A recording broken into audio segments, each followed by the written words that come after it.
찬송하리로다. 그는 우리 주 예수 그리스도의 하나님이시요 자비의 아버지시요 모든 위로의 하나님이시며 우리의 모든 환난 중에서 우리를 위로하사 우리로 하여금 하나님께 받는 위로로서 모든 환난 중에 있는 자들을 능히 위로하게 하시는 이시로다.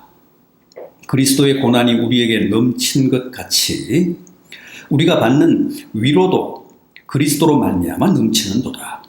우리가 환난 당하는 것도 너희가 위로와 구원을 받게 하려는 것이요 우리가 위로를 받는 것도 너희가 위로를 받게 하려는 것이니 이 위로가 너희 속에 역사하여 우리가 받는 것 같은 고난을 너희도 견디게 하느니라. 너희를 위한 우리의 소망이 견고함은 너희가 고난에 참여하는 자가 된 것 같이 위로에도 그러할 줄을 알미라.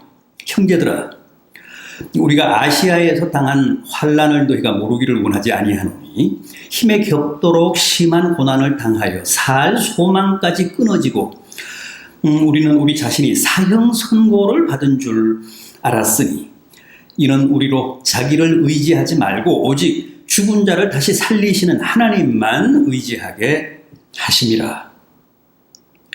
그가 이같이 큰 사망에서 우리를 건지셨고 또 건지실 것이며 이후에도 건지시기를 그에게 바라노라. 너희도 우리를 위하여 간구함으로 도우라. 이는 우리가 많은 사람의 기도로 얻은 은사로 말미암아 많은 사람이 우리를 위하여 감사하게 하려 함이라. 아멘. 맥추절입니다.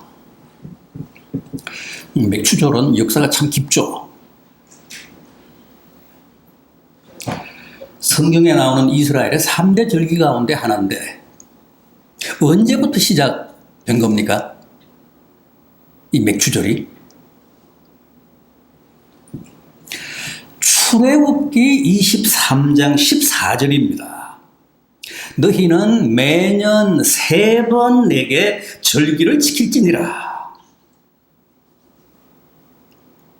이것은 하나님이 시내산에서 모세에게 십계명과 함께 주신 율법이고 율례인데 너희는 매년 3번의 절기, 즉 유월절과 맥추절과 초막절을 지키라고 하셨습니다.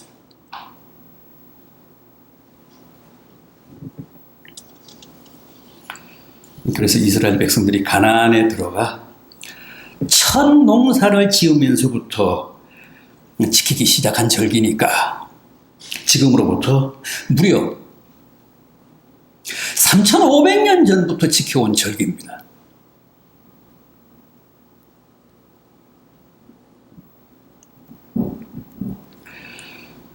그런데 하나님이 율법으로 친히 지키라고 명하신 이 이스라엘의 3대 절기 유월절, 맥추절, 초막절은 그 특징이 뭡니까?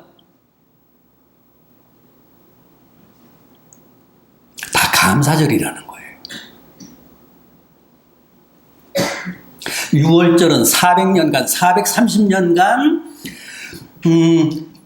종살이하던 애국으로부터의 해방을 감사하는 절기고 오늘 우리가 지키는 맥추절은 한 해 밭농사 중에서 제일 먼저 거두는 보리수확을 감사하는 절기고 초막절은 가을거지를 감사하는 추수감사절이잖아요.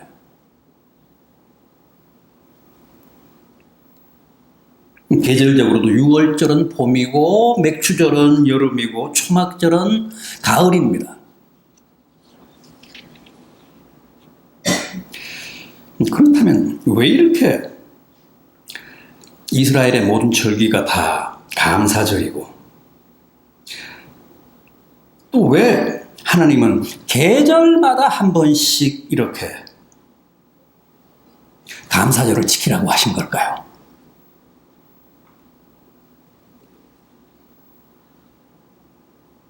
근본적으로 우리가 너무 감사에 인색하고 하나님의 축복에 대해 무심하기 때문에 그렇습니다.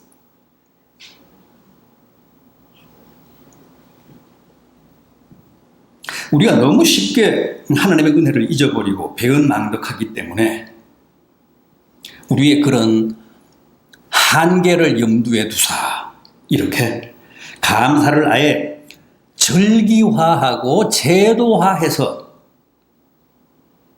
의무화해서 율법으로 강제하신 겁니다.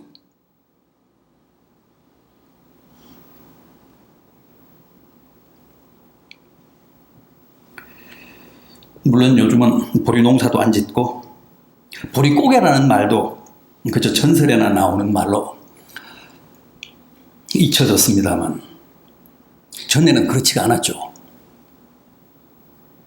우리나라도 유대인들에게도 1년 중 가장 혹독하고 가장 견디기 어려운 시기가 바로 보리고개였습니다. 겨울을 나는 동안 식량이 다 떨어지고 아직 햇보리는 여물지 않아 아무것도 먹을 게 없었던 기아의 계절, 춘궁기. 그래서 보릿고개가 태산보다 높다고 했고 실제 그 보릿고개를 넘지 못해서 누렇게 부황이나 굶어 죽은 사람들이 부지기수였습니다.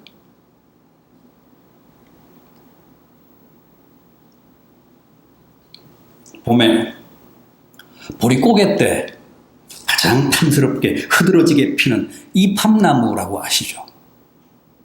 요즘도 우리 주변에 이팝나무 있습니다. 그게 왜 이팝나무일까요? 굶주려 누렇게 부황난 백성들의 눈에 그게 꼭 밥그릇 가득 담긴 쌀밥, 이밥처럼 보였기 때문에 이팝나무 꽃이라고 부른 겁니다.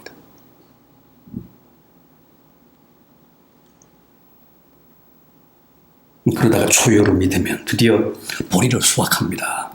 그 기쁨, 그 감격이 얼마나 컸겠습니까? 그래서 과거 유대인들이나 또 초대 우리 한국 교회는 매년 이 맥주절을 참 감격 속에서 지켰습니다. 보릿고개가 있을 때. 그러나 요즘은 보리 농사도 안 짓고 보릿고개도 없기 때문에 맥주절을 지켜도 그런 감격이 거의 없죠. 그래서 아예 맥주절을 안 지키거나 무용론을 주장하는 사람들도 있습니다. 그러나 비록 시대가 달라져서 보리 농사는 안 짓지만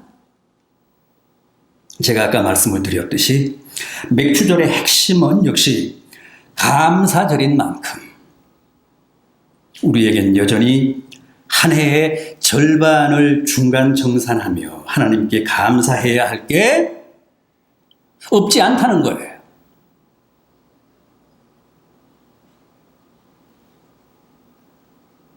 그런데 문제는 바로 올해입니다. 올해.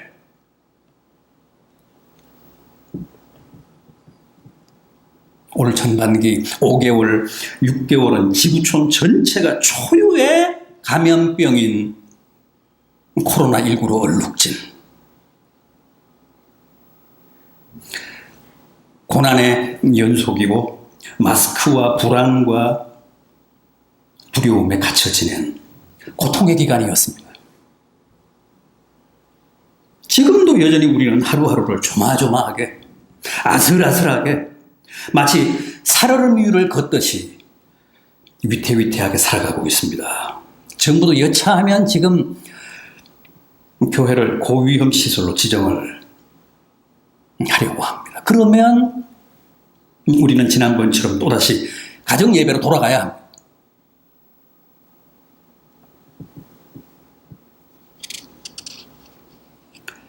자, 이런 국면, 이런 코로나 전국 하에서도 과연 우리가 맥주절을 맞아서 진심으로 하나님께 감사할 수 있을 것인가?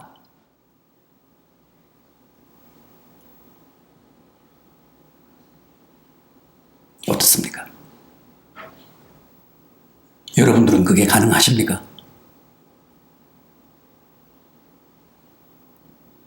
좋습니다. 이 문제를 바울에게 한번 묻도록 하겠습니다. 바울 사도에게 한번 물어보겠습니다.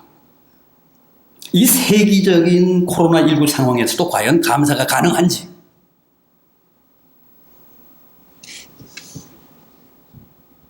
먼저 오늘 본문 3절을 보십시오. 찬송하리로다 하면서 시작을 합니다. 그리고 본문 마지막 절인 11절 하반절을 보십시오. 감사하게 하려 함이라. 그러니까 오늘 이 본문은 찬송하리로다. 찬송으로 시작해서 감사하려 함이라. 감사로 끝납니다. 그런데 특이한 것은 이 처음 3절과 마지막 11절 사이, 그러니까 찬송과 감사 사이를 한번 보십시오. 매절 뭐가 나옵니까? 환난과 고난이 나옵니다. 환난과 고난이라는 말이 가득 차 있습니다. 심지어는 사형선고라는 말도 나옵니다. 큰 사망이라는 말도 나옵니다. 무슨 뜻입니까? 적어도 바울이 오늘 본문에서 말씀하는 찬송과 감사란 다 환난 중에도 하나님께 바치는 찬송, 코로나19 중에도 주님께 올리는 감사, 사형 선고가 내려진 가운데서도 하나님께 드리는 영광.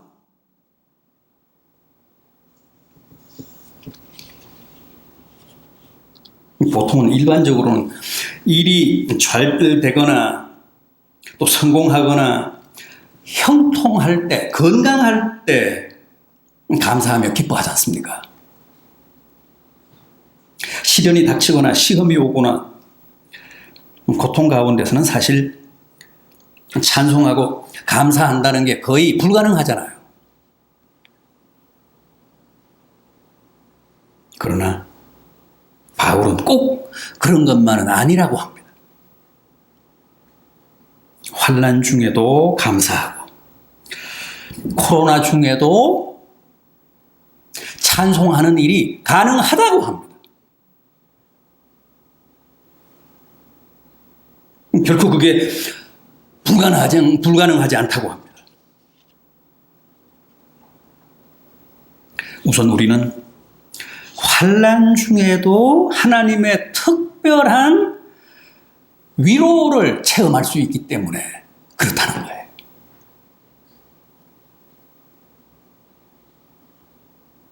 그건 사실 아닙니까? 많은 사람들이 실제 환난을 통해서 하나님을 만나고 환난을 통해 하나님의 뜨거운 위로를 체험합니다. 그런 의미에서 환난은 역설적으로 하나님의 은혜요. 얼마든지 축복일 수 있다는 거예요.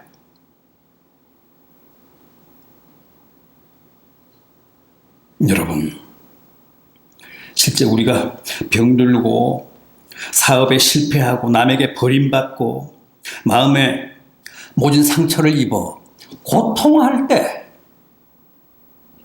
사실 주님이 우리 가장 가까이에 다가오십니다.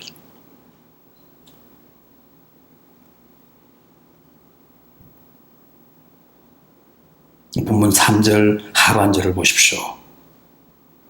바울이 하나님을 어떻게 명명합니까? 자비의 아버지시요 모든 위로의 하나님이시라. 4절 상반절도 보십시오. 모든 환난 중에서 우리를 위로하사. 주님은 우리가 환난 당할 때, 우리가 아픔을 겪을 때 가장 우리 가까이에 계십니다.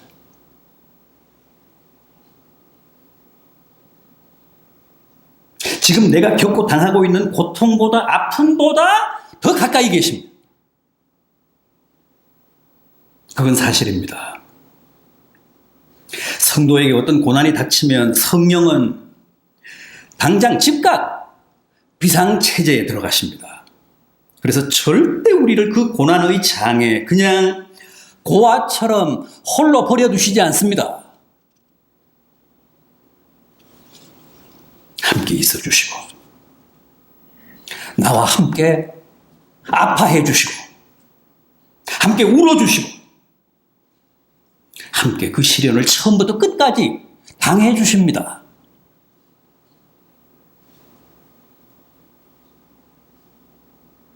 그래서 심지어 바울이 뭐라고 했습니까? 우리가 연약할 때, 우리가 환난을 당할 때가 실은 우리가 가장 강할 때다. 그때 주님이 가장 가까이에 계시니까. 그때 주님이 나를 특별 관리해 주시니까.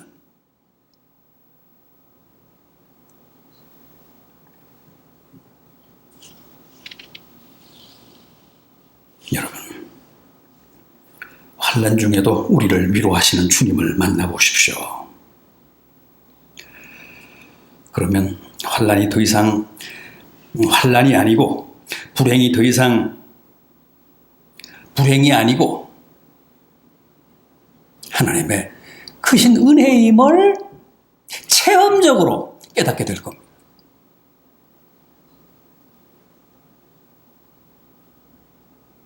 또 그럴 때 우리도 바울처럼 이 코로나19 중에도 진심으로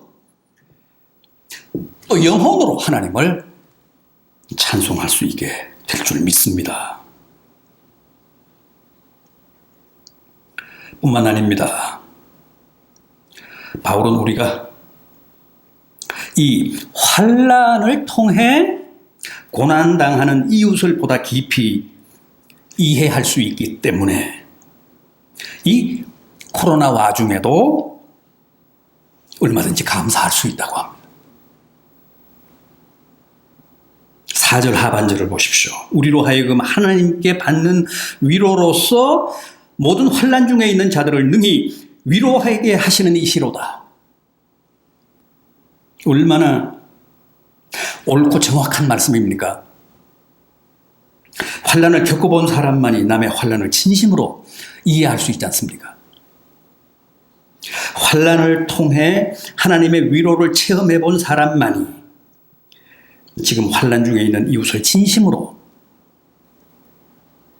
격려할 수 있습니다. 그래서 환난은 우리를 성숙하게 하고 더욱 인간미가 넘치게 합니다. 사람은 보통 똑똑하면서 동시에 따뜻하기가 쉽지 않죠. 따뜻하면 똑똑하지 않고 똑똑하면 따뜻하지 않습니다. 그러나 환난을 많이 겪으신 분들을 보면 대개가 똑똑하고 따뜻합니다.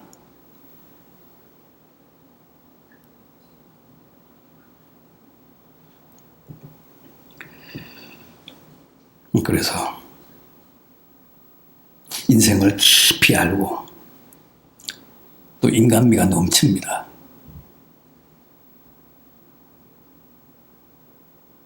여러분, 주님이 우리의 진정한 위로자가 될 수 있는 것도 주님 자신이 그 짧은 생애를 통해 친히 수많은 환난과 상처를 직접 당해보신 분이시기 때문입니다. 그분은 멸시와 천대와 모욕과 배신과 고난의 극한까지 가보신 분이십니다. 인간이 겪을 수 있는 그 환난의 정점까지, 막장까지, 지옥에까지 내려가신 분이십니다. 그래서 주님은 우리의 모든 아픔을 가장 잘 아시고 우리의 모든 환난을 가장 잘 이해하십니다. 그런 분이시기 때문에 우리의 진정한 위로자가 되실 수 있다는 겁니다. 우리도 마찬가지입니다. 우리가 직접 고난을 겪고 아픔을 겪어봐야 진심으로 우리도 주님처럼 고난당하는 이웃을, 형제를 진심으로 이해할 수 있고 또 그들을 위로하며 위해서 진심 어린 기도도 할 수 있습니다. 고난을 겪어봐야 정말 진정성 있는 기도를 바칠 수 있습니다. 이웃을 위해서.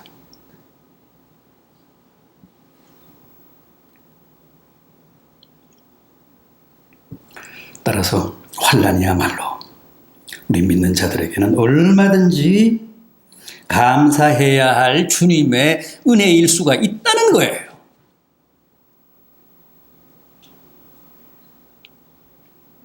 그게 바울의 깨우침입니다. 또 있습니다. 환난은 나로 하여금 하나님을 더욱 의지하게 하고 주님을 더 굳게 붙잡게 하기 때문에 감사에 마땅하다고 합니다. 본문 9절을 보십시오. 우리는 우리 자신이 사형 선고를 받은 줄 알았으니 이는 우리로 자기를 의지하지 말고 오직 죽은 자를 다시 살리시는 하나님만 의지하게 하심이라. 생각해 보십시오. 당시 바울이 당했던 환난이 얼마나 처절하고 절망스러웠으면 사형 선고를 받았다고까지 생각을 했겠습니까? 사실 바울의 고백을 들어보면 그런 절망적인 순간이 한두 번이 아니었습니다. 한 번은 돌에 맞아 혼절했는데 사람들이 그가 죽었다고 성박 쓰레기 더미에 갖다 내버렸잖아요. 거기서 다시 정신을 차리고 깨어났습니다.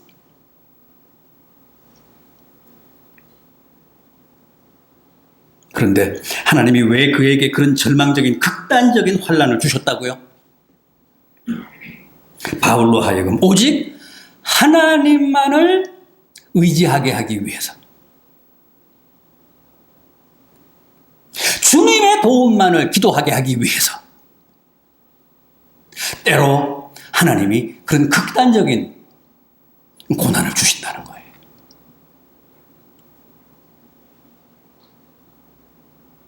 그러니 그게 어찌 은혜가 아니고 축복이 아닐 수 있느냐는 겁니다. 다윗을 보십시오. 사울에게 쫓기며 늘 생명의 위협을 느끼며 살 때는 오직 하나님만을 바라보며 주님만을 의지하며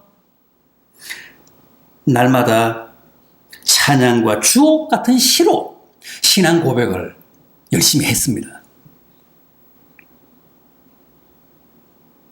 그러나 나중에 왕이 되고 편안하게 궁중 생활을 할 때는 미안하지만 한 편의 시도 못 썼습니다.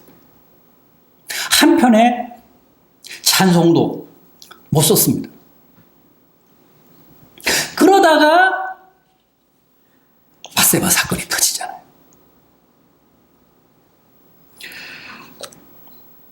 그러자 다시 참회의 시, 한원의 시를 쓰기 시작합니다. 제자리로 돌아온 거예요.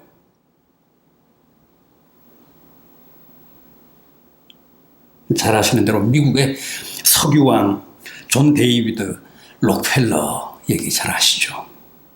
그는 이미 33세에 백만장자가 됐습니다. 43세에는 미국에서 최고의 갑부가 됩니다. 53세에는 드디어 세계 최고의 부호가 됩니다. 그런데도 그는 행복하지 못했습니다. 알로피셔라는 불치병에 걸려서 머리털과 눈썹이 다 빠지고 몸은 점점 더 말라갔습니다. 결국 어느 날 주치의 6명이 종합 소견서를 냅니다. 1년 이상은 견딜 수 없으므로 이제 마지막을 준비하시는 게 좋겠습니다.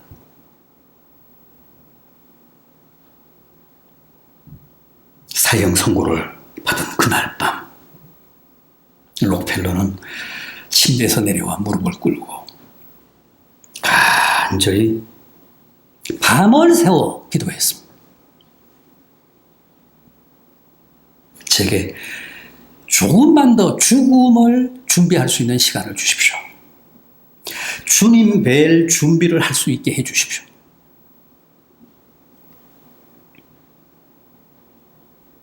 그날부터 그의 인생이 완전히 바뀌었습니다. 우선 제일 먼저 교회부터 세우잖아요. 뉴욕 맨하탄에 유명한 관광 명소가 되지 않았습니까? 그 허드슨 강변의 리버사이드 처치. 록펠러가 그때 지은 겁니다.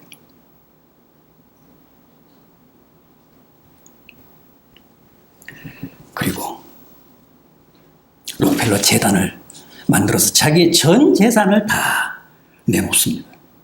지금도 록펠러 재단이 관여하지 않는 세계적인 사회 사업은 없습니다.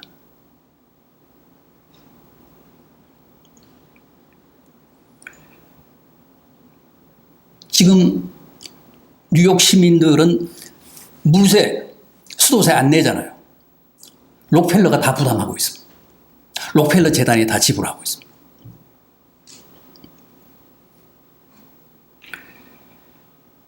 아무튼 그때부터 그의 건강이 날로 호전되면서 6개월 뒤에는 모든 약을 다 끊습니다. 그리고 오직 기도에만 전념합니다. 의사들은 55세를 넘기지 못할 것이라고 마지막 준비를 하라며 최후 통첩을 했는데 록펠러가 몇 살까지 살았다고요? 98세까지 살았습니다.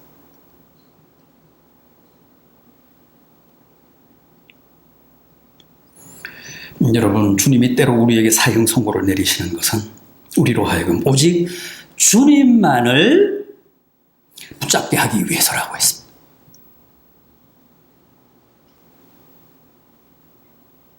그래서 바울은 우리에게는 환난이 아니라 오히려 은혜요, 축복이므로 그 사실을 깨닫고 감사하라고 했습니다. 비관하지 말고, 원망하지 말고,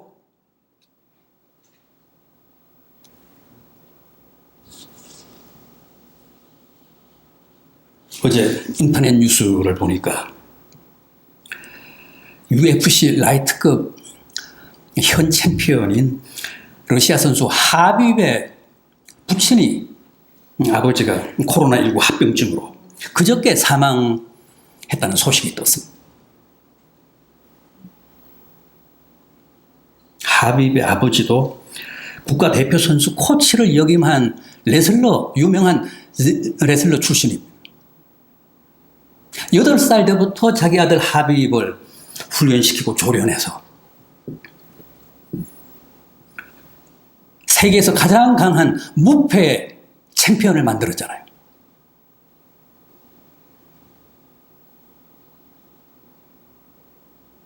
그 아버지도 이를테면 강자 중에 강자였는데 코로나19 앞에서는 허무하게 무너졌습니다. 57세를 일기로 세상을 떠났습니다.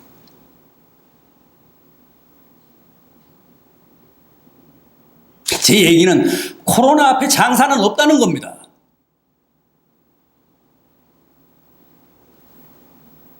그래서 우리는 더욱 주님만을 의지해야 합니다. 주님만을 바라봐야 합니다. 주님께만 답이 있습니다. 주님께만 우리의 안전이 있고 우리의 생명이 있습니다.